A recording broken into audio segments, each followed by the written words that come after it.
જય ગો માતા જય ગોપાલ. આપણે સવારમાં ઉઠ્યા હતા, જોયું તો વરસાદ પણ ચાલુ હતો ને ગાયું પણ દોવાનું ચાલુ હતું. સવારમાં આપણે ઉઠ્યા એટલે પહેલું જ આપણે ટ્રેક્ટર ચાલુ કરીને ટ્રેક્ટર છોડી મૂકી દીધું. આ પછી સાફ સફાઈનું કામ પણ ચાલુ કરી નાખી દીધું સવારમાં. એની પછી જોઈ કાવરીની એક ઝલક તમે જોઈ શકો કેવી જાય છે. એના પછી આપણે વાછડા બધા કાઢી નાખ્યા હતા ચાર ખાવા માટે. એના પછી આપણે ગાયું પણ કાઢી નાખી હતી ચાર ખાવા માટે. જોઈએ વરસાદ ઘણો હતો.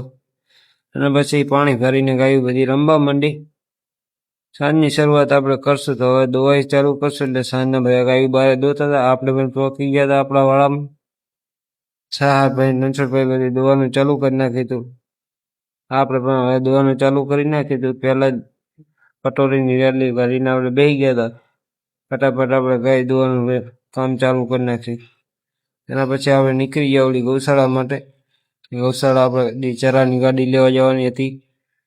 આપણે પહોંચી ગયા ત્યારે અહીંયા ગાડી ખાલી થતી હતી ઓલી ગૌશાળા.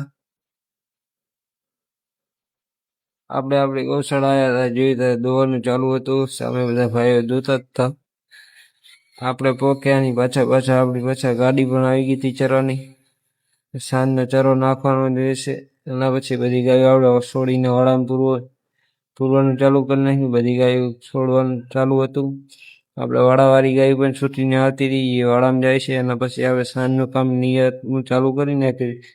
બધા ભાઈઓ નિયર કરતા હતા ફટાફટ. એના પછી સાંજના આપણે ગાયું બધી બારી કાઢી મૂકી હતી. તમને મારો વિડીયો સારો લાગ્યો હોય તો લાઈક કરો, ફોલો કરો. જય ગૌ માતા જય ગોપાલ.